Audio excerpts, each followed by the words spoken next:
नमस्कार, मी रेणुका. बुलेटिनमध्ये तुमचं स्वागत आहे. सगळ्या बातम्या आपण बघणार आहोत, पण बुलेटिनच्या सुरुवातीची बातमी आहे. ओबीसी आरक्षणाच्या मुद्द्यावर राज्य सरकारवर टीकेची झोड उठवली जाते आणि यावर आता उपमुख्यमंत्री अजित पवार यांनी सरकारची भूमिका स्पष्ट करण्याचा प्रयत्न केलाय. मध्य प्रदेशच्या धर्तीवर महाराष्ट्रातही ओबीसींना प्रतिनिधित्व मिळावं असा प्रयत्न असल्याचं अजित पवार यांनी काही वेळापूर्वी पत्रकारांशी बोलताना म्हटलंय. त्यानुसार कामाला सुरुवात केल्याचं ते म्हणाले. तर चंद्रशेखर बावनकुळे यांनी त्यांना उत्तर देताना उपमुख्यमंत्री अजित पवारही ओबीसी समाजाची दिशाभूल करत असल्याचं म्हणत टीका केली आहे.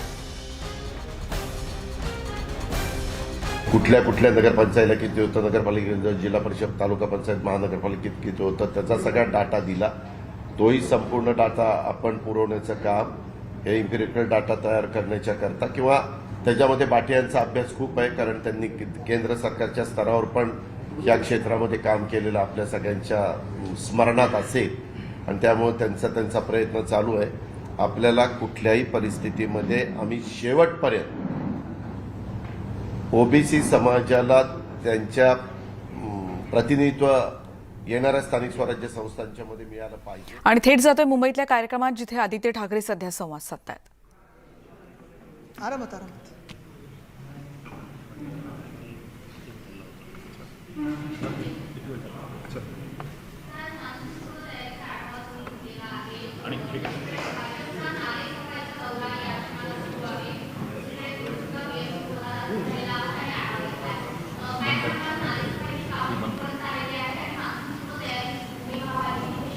नाही, एकंदरच आपल्याला माहिती आहे की आम्ही गेले 2 वर्ष, मग कोविडच्या काळात असेल, कोविडच्या नंतर देखील असेल, प्रत्येक बुधवारी आम्ही मुंबईच्या वेगळ्या इन्फ्रास्ट्रक्चरच्या कामांचा रिव्ह्यू घेत असतो. सगळ्या यंत्रणा, मग त्याच्यात मुंबई महानगरपालिका आहे, PWD असेल, MMRDA, MSRDC, ह्या सर्व यंत्रणा एकत्र काम करत असतात मुंबईत आणि सगळ्याच प्लॅनिंग एकत्र काम करून आपण वेगळ्या प्रोजेक्ट्सना गती देत आहोत. हे सगळं होत असताना आपल्याला हे पण माहिती आहे की गेले 3-4 महिने प्री मॉन्सून वर्क्स जे आहेत त्याच्यावर आपण फोकस करत आहोत. एक मोठा भाग ह्या प्री मॉन्सून वर्क्सचा हाच असतो की इन्फ्रास्ट्रक्चर वर्क सगळी जी आहेत ती 31 मेपर्यंत किंवा 5 जूनपर्यंत ही क्लोज व्हावी. आता ह्याच्यात मेच्या शेवटच्या महिन्यामध्ये आम्ही सतत आढावा जास्ती घेत असतो, पण त्याच्या आधी देखील मागच्या महिन्यात मला वाटतं मुख्यमंत्री महोदयांनी सर्व एजन्सीजबरोबर बैठक घेतलेली, ह्या महिन्यात देखील घेतली आणि आता मी घेत आहे की सगळ्या ज्या एजन्सीज आहेत, ज्यांचे मेट्रोची कामं असतील, अंडरग्राऊंड मेट्रो असतील, ओव्हरहेड मेट्रो असतील, BMCचे असतील किंवा MSRDC, MMRDची फ्लायओव्हरची कामं असतील, coastal road south bound, north bound, Worli Sewri connector आहे, MTHL आहे, GMLRची कामं आहेत, ही सगळी कामं जी आहेत मुंबईत खूप मोठ्या संख्येत कामं सुरू आहेत इन्फ्रास्ट्रक्चरची. आणि दुसऱ्या बाजूला आपण बघत असाल की हाऊसिंग सोसायटीज असतील, बिल्डिंग्स असतील, ह्यांची डेव्हलपमेंट रिडेव्हलपमेंट चालू आहे. आता हे सगळं होत असताना मुंबईत अनेक प्रश्न उपस्थित होत असतात. फ्लडिंग स्पॉट जे उपस्थित झालेले मागच्या वर्षी, त्याच्यातून मला वाटतं ऑलमोस्ट 90% आपण फ्लडिंग स्पॉट्स कंट्रोल करू शकलेलो आहे. तरी देखील काही फ्लडिंग स्पॉट्स अजून ॲड्रेस व्हायचे आहेत. पॉटहोलची जी परिस्थिती असते, रस्त्यांची जी कामं आहेत ते असेल, नाले सफाई असेल किंवा ट्री ट्रिमिंग असेल, ह्याच्यावरच एकंदर आढावा घेतला. मुख्य गोष्ट हीच आहे की आमचे जे असिस्टंट कमिशनर सगळे ऑन ग्राउंड काम करत असतात, त्यांना पुन्हा एकदा आम्ही सगळ्यांनी सूचना दिलेल्या आहेत की पॉटहोल मॅनेजमेंट सिस्टम असेल, लोकांकडून फीडबॅक असेल, होणारी आत्ताची जी रस्त्याची कामं आहेत ती वेळेत कंप्लीट होणं असेल, स्टॉर्म वॉटर ड्रेन असेल, बॉक्स ड्रेन असेल, ह्याची कामं असतील ती पूर्णपणे क्लोज व्हावी. ट्रेंचिंग आता आजपासून म्हणजे ह्या मेच्या एंडपासून साधारणपणे सप्टेंबर एंड ऑक्टोबरपर्यंत होऊ नये. नवीन कामं उघडायची असतील तर नोडल एजन्सी असावी. ह्या सगळ्या गोष्टींवर आज चर्चा झाली. एकंदरच मुंबईची तयारी, आणि ह्यावेळी अशी आशा आहे की आम्हाला आणि आपल्याला हिंदमाताला जावं लागणार नाही, ह्याचं देखील आम्ही आज थोडी चर्चा केली.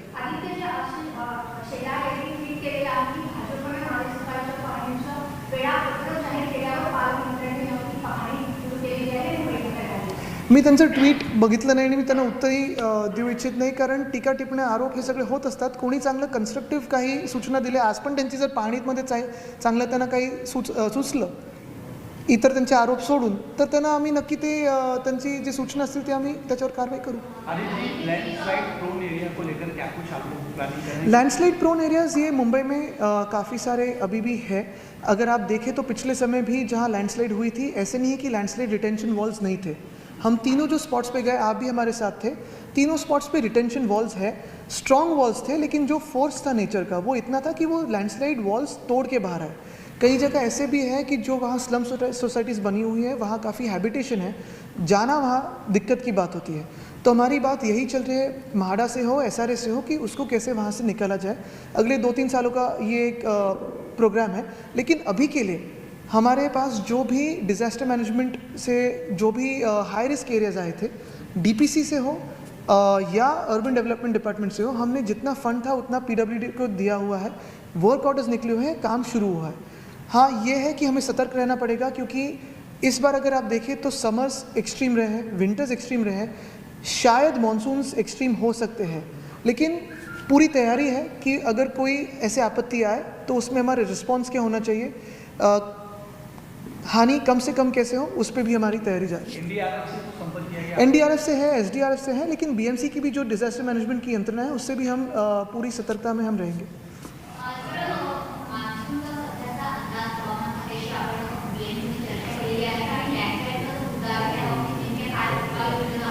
नाही, लँडस्लाईड्स आपण बघितलं असेल मागच्या वेळी पण, ज्या डोंगरी भाग आहेत मुंबईतले, तिथे मागच्या वेळी जे तिन्ही स्पॉट्स होते लँडस्लाईडचे, तिथे भिंत असूनही ती भिंत फोडून त्या वेगाने पाणी आलेलं आहे. म्हणजे जे काही फ्युरी ऑफ नेचर ज्याला बोलतो ते कधी कधी आपण थांबवू शकत नाही, आणि हे आपल्याला पकडूनच चालायला लागेल. ह्याच्यात एकच उपाययोजना आपण करू शकतो की तिकडचे जे सगळ्या झोपडपट्ट्या आहेत किंवा इन्फॉर्मल होम्स आहेत त्यांना कुठे पुढे फॉर्मल होम्समध्ये आणू शकतो, आणि त्याच्यावर आपलं काम सुरू आहे. पण हे होत असताना आत्ता देखील ह्या वर्षी 62 कोटीचा फंड जो आहे, ज्या कुठच्याही आमदारांनी मागितला, पक्ष न बघता आम्ही तो वितरित केलेला आहे. एकच त्याच्यात आम्ही मीटर ठेवलेलं रेटिंगचं की डिझास्टर रिस्क कुठची जास्ती आहे, ते आम्ही BMCचं जे डिझास्टर मॅनेजमेंट रिस्कचं आम्ही जे काही हे केलेलं असेसमेंट, त्याच्यातून आम्ही ते एरियाज घेतलेले आहेत. आणि ह्यावर्षी देखील DPCमध्ये जिथे जिथे उरलेली कामं असतील त्याला पण आम्ही पूर्ण फंड देऊ. रिटेनिंग वॉल्स हा एक उपाय झाला, पण ह्याला पुढचा उपाय हाच आहे की जे काही कॉन्टूर्स आहेत ते ओपन करून घ्यायचे, फ्लो त्याचा निचरा पाण्याचा नीट ठेवावा, आणि त्याच्यावर आम्ही काम सुरू केलेलं आहे. स्थलांतर करायलाच लागणार एका पॉईंटनंतर, आणि ते हाऊसिंग डिपार्टमेंटबरोबर आमचं बोलणं सुरू आहे, प्लॅनिंग सुरू आहे. मुंबईत आपण बघत असाल आत्ता मध्यंतरीच्या काळात पण आपण टेंडर्स केलेले आहेत की PAPसाठी 30,000 घरं आपण मुंबईत निर्माण करणार आहोत पुढच्या 2 ते 3 वर्षात. ते जेव्हा होतील तेव्हा ह्या सगळ्या लोकांना आपण हलवू शकू. बघा, नालेसफाई 2 घटक महत्त्वाचे असतात. एक असतं फ्लोटिंग डेब्रीचं, जो कचरा आपल्याला वरतून दिसतो, आणि दुसरं आहे सिल्टेशनचं. आता सिल्टेशन ही नॅचरल प्रोसेस आहे, ही कुठेही जगभरात आपण बघाल तर प्रत्येक नद्यामध्ये किंवा नाल्यांमध्ये ज्याचा नैसर्गिक स्रोत असतो तिथे होत असतं. आत्ता पण आपण बघितलं असेल रायगडमध्ये सावित्री नदी असेल, वशिष्ठी नदी असेल, तिथे पण जे सिल्टेशनमुळे जी बेटं झाली आहेत त्याचा आत्ता CRZची वगैरे परवानगी घेऊन आपण ते बेटं काढत आहोत. तसंच मुंबईत पण सिल्ट काढायला मी परवा पण रात्री फिरत होतो, मागच्या महिन्यात देखील गेलेलो आपण, काही मला परवा सोबत पण होतात. डिसिल्टिंग आपण आत्ता 78% केलेलं आहे. सिल्ट परत जसं मी सांगतो की प्रत्येक दिवशी ही येतच असते, ती आपल्याला सतत एक प्रोसेस असते, ते आपण करत राहू. दुसरं जो महत्त्वाचा घटक आहे तो म्हणजे फ्लोटिंग डेब्री. त्याला ट्रॅश बूम बॅरियर्स असतील, त्याला वरतून आपण मेकॅनिकली काढत आहोत, त्याला काही काही ठिकाणी जाळ्या लावत आहोत, पण हे आपल्या सवयीवर आहे. फ्लोटिंग डेब्री म्हणजे नक्की काय, तर आपण जो कचरा टाकत असतो, मग प्लॅस्टिकच्या बाटल्या असतील, काही काही ठिकाणी खुर्च्या, दारं, बॅटरीसेस, हे पण आम्हाला आढळून येतं, आणि ते हे रोज काढणं ही एक नेहमीची प्रक्रिया आहे. आम्ही तिसरी एक जी थोडी इन्स्ट्रक्शन दिलेली आहे ती हीच आहे की पंपिंग स्टेशन जे आहेत ते पण, जिथे बॅराज गेट्स आहेत किंवा पंपिंग स्टेशन जे आपले पंप्स आहेत, तिथे पण जो फ्लो असतो तो क्लीन असावा. कुठेही असे काही जे आपल्याला दारं, खिडक्या वगैरे जेव्हा आढळून येतात तेव्हा बंप्स आपले जॅम होतात, त्याची पण काळजी आत्तापासून घेणं, कारण पंपिंग स्टेशन्स पावसाळ्याच्या वेळी कार्यरत तशी नसतात, आणि मग तिथे कचरा जमा होत असतो, तो आपण सतत काढत असतो. पण 78% आपलं काम डिसिल्टिंगवर झालेलं आहे, तरी देखील हे काम रोजचं आहे. म्हणजे तुम्ही उद्या जरी गेलात तिथे तरी तुम्हाला फ्लोटिंग डेब्री दिसेलच, कारण कचरा हा कोण ना कोण टाकतच असतं. ते काढणं हे रोजचं काम आहे, आणि ते आम्ही करत राहू. एक मिनट, ह्यांचं झालं की आपल्याकडे जी उन सारी जगहों पर पिछली बार बहुत ज़्यादा बारिश का पानी बाढ़ आई, इस बार किस तरीके से उसको आपने शायद सुना हमारी जो बातचीत हो रही थी, क्योंकि दहिसर, ओशिवारा, पोईसर रिवर्स ये 3 महत्वपूर्ण है, वैसे ही मीठी है, और काफ़ी सारे नाले भी हैं जो बड़े हैं. अभी इसे भी यही बात चल रही थी कि 2 चीज़ें इसमें हो सकती है. एक तो हमारा काम जारी है, दहिसर नदी पे हो, पोईसर नदी पे हो, तो वो उसका काम, उसको लेके क्या आजू बाजू में इम्पैक्ट हो सकता है, वो एक बात हुई. और दूसरी बात है जो वो हाई रिस्क एरियाज में रहते हैं उनके लिए, अगर कोई फ्लड लाइन के ऊपर पानी कभी जाए ना, ये मेरी प्रार्थना भी है और हमारा काम भी जारी है, लेकिन गया तो उस पर हमें क्या इमीडिएट रिलीफ एक्शन करना है उसी पे भी चर्चा हुई.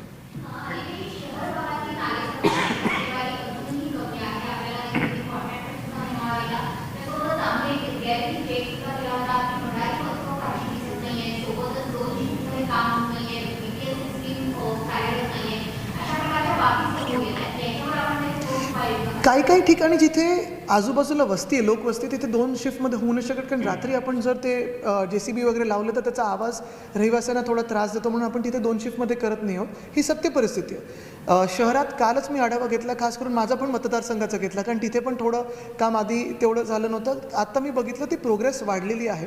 ह्याच्यात एक जाणणं गरजेचं आहे की जे काही आपले आकडे अपडेट होतात ते असे असतात की जेव्हा आपला गाळ जेव्हा आपण जिथे डंप करतो हा सगळा गाळ, तिथे गेल्यानंतर जे वजन आपल्याला येतं तेव्हा आपण रेकॉर्ड करतो की किती % ह्याच्यात डिसिल्टिंग झालेलं आहे. डिसिल्टिंगचं ज्या मिनिटाला तुम्ही गाळ काढला पाण्यातून किंवा त्या नाल्यातून आणि बाजूला ठेवल्यानंतर वजन घेतलं, तर पाण्याच्या गाळामुळे किंवा वजनामुळे ओला कचरा हा नेहमी वजनदार असतो. मग ते खोटे आकडे आपल्यासमोर येतील.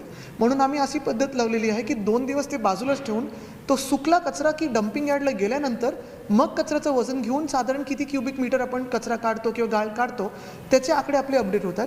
पण जे आपले भरारी पथकाला आणि आपल्या माध्यमातून मी सगळ्याच नागरिकांना सांगेन, आज पण मी सगळ्या आमच्या असिस्टंट कमिशनर्सना सांगितलेलं आहे की कम्युनिकेशन हे दोन्ही बाजूनी एकदम प्रॉपर झालं पाहिजे. जे काही ट्विट्सवर येतात किंवा आमच्या व्हॉट्सॲप चॅटबॉटवर येतात किंवा आपल्या माध्यमातून मीडियाच्या माध्यमातून पण आम्हाला ज्या काही सूचना येत आहेत, ज्या ज्या ठिकाणी येते की इथे काम झालेलं नाही आहे, काम झालं आहे, हे क्रिटिसिझम म्हणून न बघता ह्याच्यातून चांगल्या सूचना घ्याव्यात आणि त्वरित त्याच्यावर कारवाई करावी. त्या जे काही काम आहे ते पूर्ण करावं. जर आपल्याला कुठेही असं येत असेल तर आम्हाला नक्की सांगा, त्याच्यावर आपण काम करू.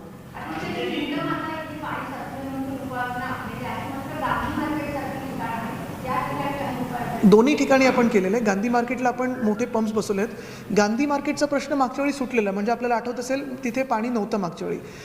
थोडंफार साधारणपणे आपल्या गुडघ्याच्या खालती जे काही पाणी 15-20 मिनटं तुंबायचं, मागच्या वेळी आपण हिंदमाताला सगळे होतो, गुडघ्यापर्यंतचे पाणी तुंबलेलं आणि हा फ्लडिंग स्पॉट वर्षानुवर्ष राहिलेला आहे. त्यावेळी पण मला आठवतं जेव्हा आपण थोड्या वेगळ्या उपाययोजना केलेल्या, ब्रिटानिया पंपिंग स्टेशनपर्यंत पाणी नेऊ नव्हतं शकत, कारण ते जॉग्राफिकल फ्लोच्या अगेन्स्ट होतं. ह्यावेळी आपण सेंट झेवियर्स ग्राउंड, जे आमचं फुटबॉलचं ग्राउंड आहे, तिथे एक टँक पूर्ण झालेला आहे, त्याची स्लॅब बसलेली, क्युरिंग चालू आहे. दुसरं टँक पूर्ण खोदून झालेलं आहे, त्याचं पिलर झालेलं आहे, स्लॅब बसवणं बाकी आहे, पण तो टँक पण आता कार्यरत आहे. प्रमोद महाजन उद्यान जे आहे तिथून मायक्रो टनलिंग आपलं झालेलं आहे, तिथे देखील आपण हे पाणी नेऊ शकू. तर गांधी मार्केट असेल किंवा हिंदमाता असेल, इकडचं पाणी आपण ह्या दोन्ही टँक्समध्ये कमीत कमी 3 तास, जरी 100 ते 150 मिलीमीटर पाऊस पर आवर पडला तरी तिथे आपण ठेवू शकू आणि मग बाहेर पंप आउट करू शकू. ह्याची काळजी आम्ही ह्यावेळी घेतलेली आहे. तसंच मिलन सबवेचा जो आहे तिथे ग्राउंड आहे, तिथे देखील आमचं खोदकाम चालू आहे. तिथे आमचं टँक मला वाटतं लवकरच पूर्ण तर होईल.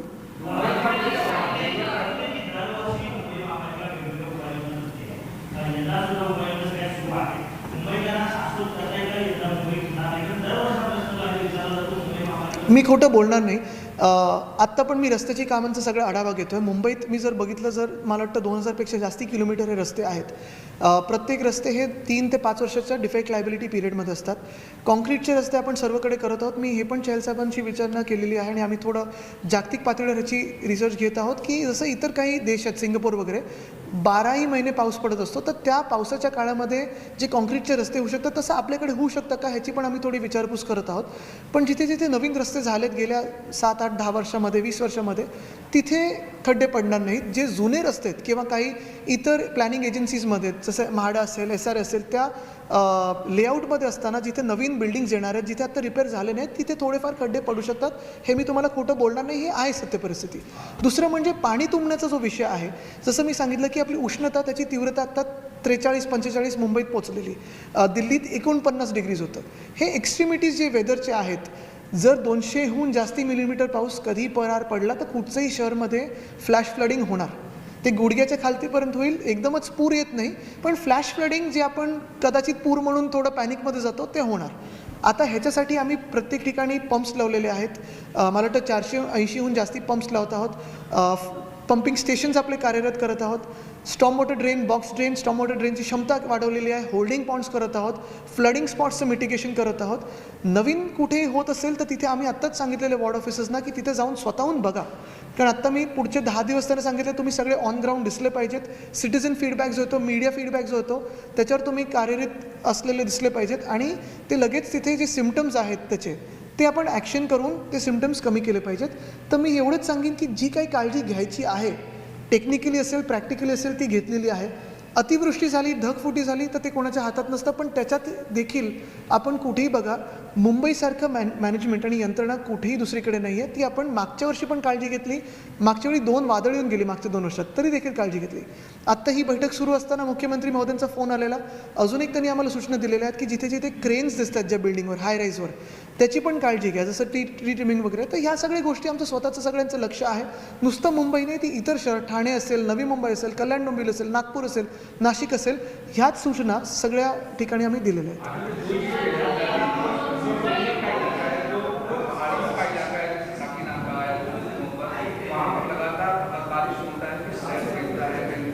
लैंडस्लाइड होती है तो उसमें दिक्कत होती है, उस पर क्या उपाय कर रहे हैं? दूसरा ये है कि आपने पहले भी बोला था कि जो नदियों के आसपास के जो इलाके हैं वहाँ से लोगों को रिहाई किया जाएगा दूसरी जगहों पर। तुम दोनों नहीं, हम दोनों तरफ काम कर रहे हैं. एक तो ऑफकोर्स रेजिलियंस एंड मिटिगेशन, कि बारिश अगर ज़्यादा भी हो तो कैसे कम से कम नुकसान किसी को पहुँचे, क्योंकि ये प्रैक्टिकली हमें लेके चलना ही पड़ेगा. जैसे कभी स्टॉर्म आ जाता है, साइक्लोन आ जाता है, तो हमें लोगों को हिलाना पड़ता है.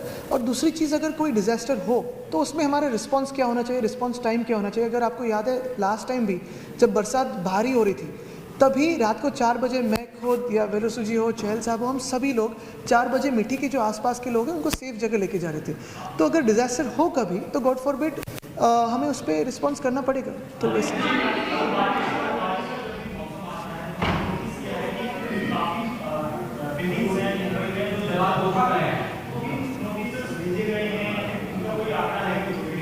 बिल्कुल है, उनका भी हमने आज थोड़ा जायज़ा लिया. यही कहा है कि एक तो पहले उनसे कम्युनिकेट करें कि आपकी बिल्डिंग डिलैपिडेटेड है और उनको शिफ्ट करने की कोशिश करें. कहीं कहीं जगह पे स्टे होता है या कुछ लीगल मैटर होता है, तो उसको भी हम सतर्क करके कैसे रिस्पॉन्ड कर सकते हैं वो देखना पड़ेगा. आखिरी सवाल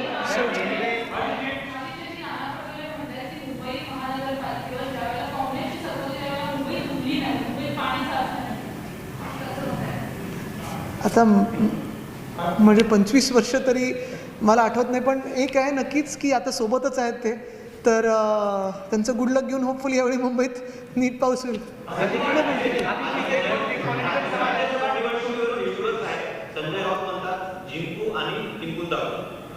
पण आज ती चर्चा इथे झाली नाही.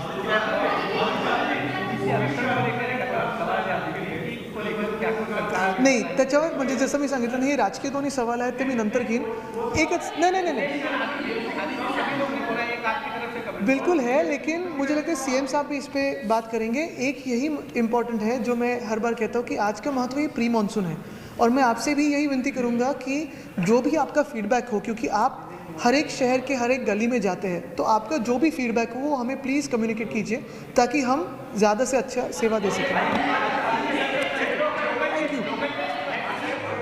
पर्यावरण मंत्री आदित्य ठाकरे यांनी आता संवाद साधला आणि त्याचबरोबर पालिकेच्या कशा पद्धतीनं नियोजन झालेलं आहे, येणाऱ्या पावसाळ्यासाठी पालिका कशा पद्धतीनं सज्ज आहे याचा आढावा घेतल्याचं त्यांनी आता म्हटलंय. त्याचबरोबर ज्या पद्धतीनं नागरिकांच्या प्रतिक्रिया येतात किंवा त्यांचं जे म्हणणं आहे कुठल्या भागामध्ये काही समस्या जाणवत असेल तर याकडे देखील लक्ष असेलच. पण त्याचबरोबर जी मुख्य ठिकाणं ज्याच्यामध्ये कायमच मुंबई जेव्हा तुंबते तेव्हा सगळ्यात जास्त पाणी साचतं, तिकडे कशा पद्धतीनं यावेळी काम करण्यात आलं या सगळ्या विषयीचा आढावा आता आदित्य ठाकरे यांनी पत्रकार परिषदेच्या माध्यमातून सांगितला. त्याचबरोबर कशा रीतीनं समज मोठ्या प्रमाणात पाऊस पडला तर कुठे कशा पद्धतीनं काम करण्यात आलंय, 480 पंप कशा रीतीने उभारण्यात आले या सगळ्या विषयी आता त्यांनी माहिती दिली.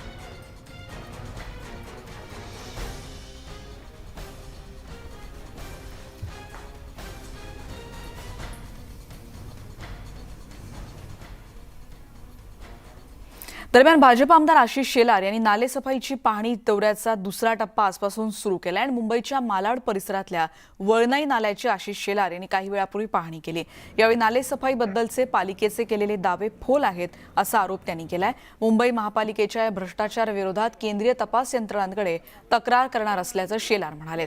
हा गाळ स्वच्छ केला नाही तर आम्ही सत्ताधारी पक्षाच्या नेत्यांच्या घरात गाळ टाकू असा इशाराही आशिष शेलार यांनी दिला. नाले सफाईची पाहणी करताना आज आलेलो आहोत आपण मुंबईच्या पश्चिम उपनगरामध्ये मालाड परिसरातील हा आहे वळणाई नाला.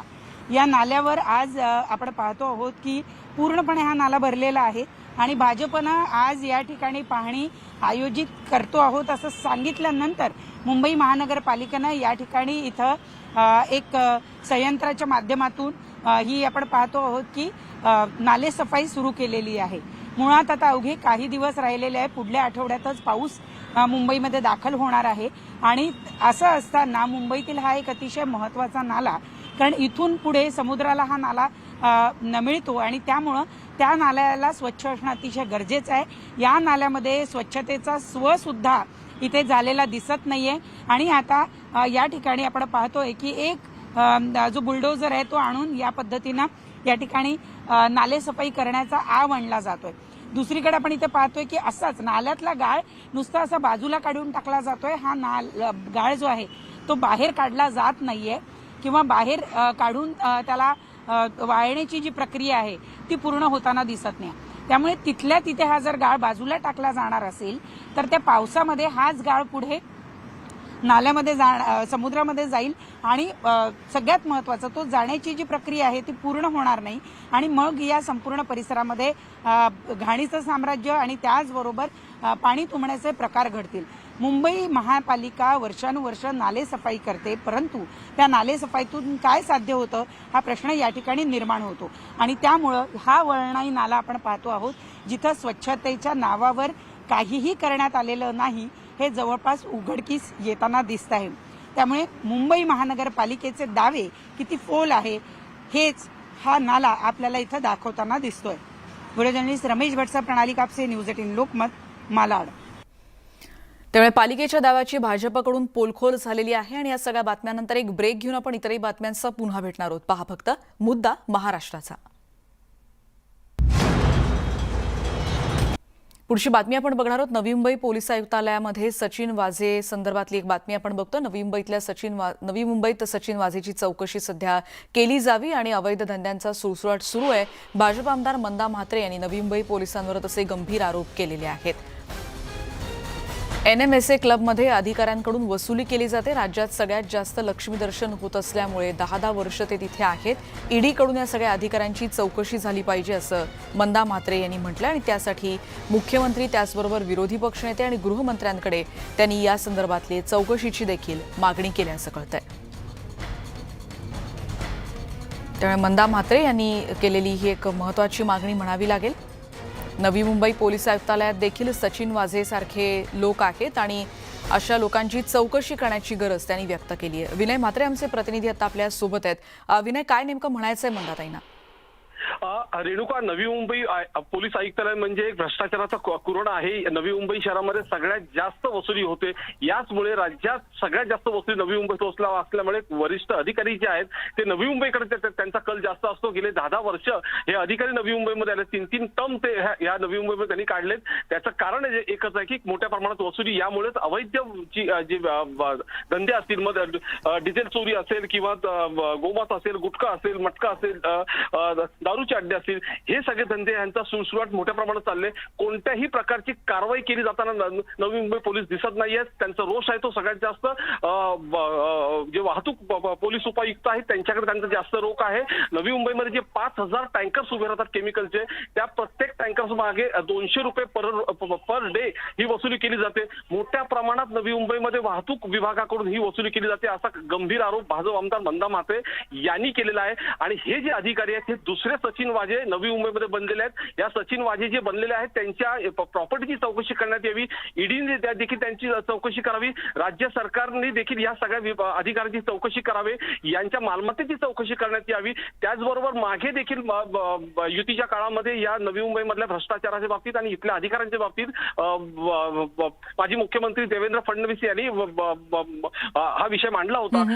तरी देखील यावरती फारशी चौकशी झाली नाही. म्हणून आज मंदा म्हात्रे यांनी पुन्हा ही मागणी केलेली आहे. काल त्यांनी गृहमंत्री दिलीप वळसे पाटील यांच्याशी बोलणं केलं फोनवर. त्यांनी एकूण नवी मुंबईमध्ये कशा पद्धतीने भ्रष्टाचार चालू आहे आणि नवी मुंबईमध्ये पोलीस कशा पद्धतीने वसुली करतात याची आणि हेच मुद्दा ते मांडण्याचा प्रयत्न करतायत. धन्यवाद विनय या सगळ्या माहितीबद्दल, कारण या सगळ्या प्रकरणाची चौकशी व्हावी अशी मागणी आता मंदा म्हात्रे यांनी केलेली आहे. यानंतर एक ब्रेक घेऊन आपण पुन्हा भेटणार आहोत. पहा फक्त न्यूज 18 लोकमत.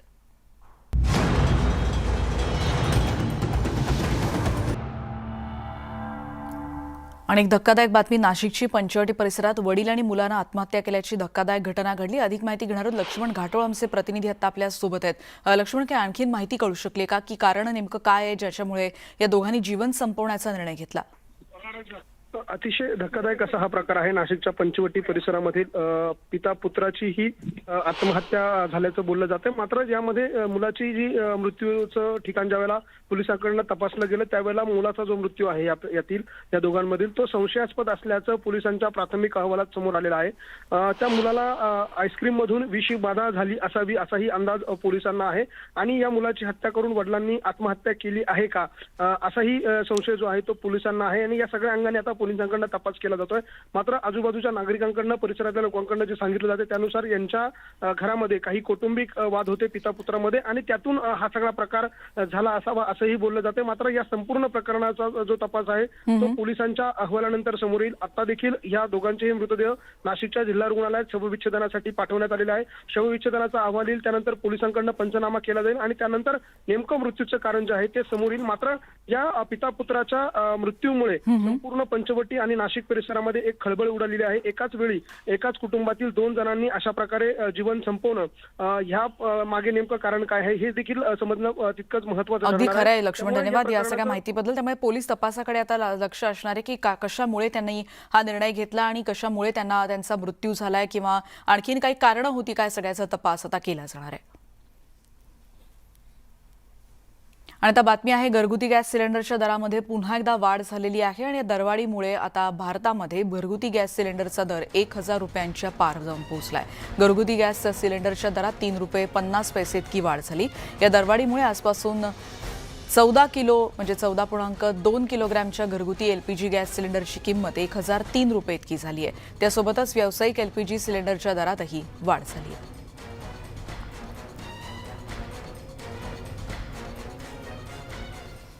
आणि सगळ्या बातम्यांनंतर या बुलेटिनमध्ये आता आपण इथेच थांबतोय. जाताना महत्त्वाची आठवण ती म्हणजे फेसबुक, यूट्यूब आणि त्याचबरोबर आम्हाला सतत फॉलो करत राहा. ट्विटरवर देखील या सगळ्या बातम्यांचे अपडेट तुम्हाला पाहता येतील. यूट्यूबवर या सगळ्या बातम्यांचे व्हिडिओ देखील तुम्हाला पाहता येतील. पहा फक्त न्यूज 18 लोक.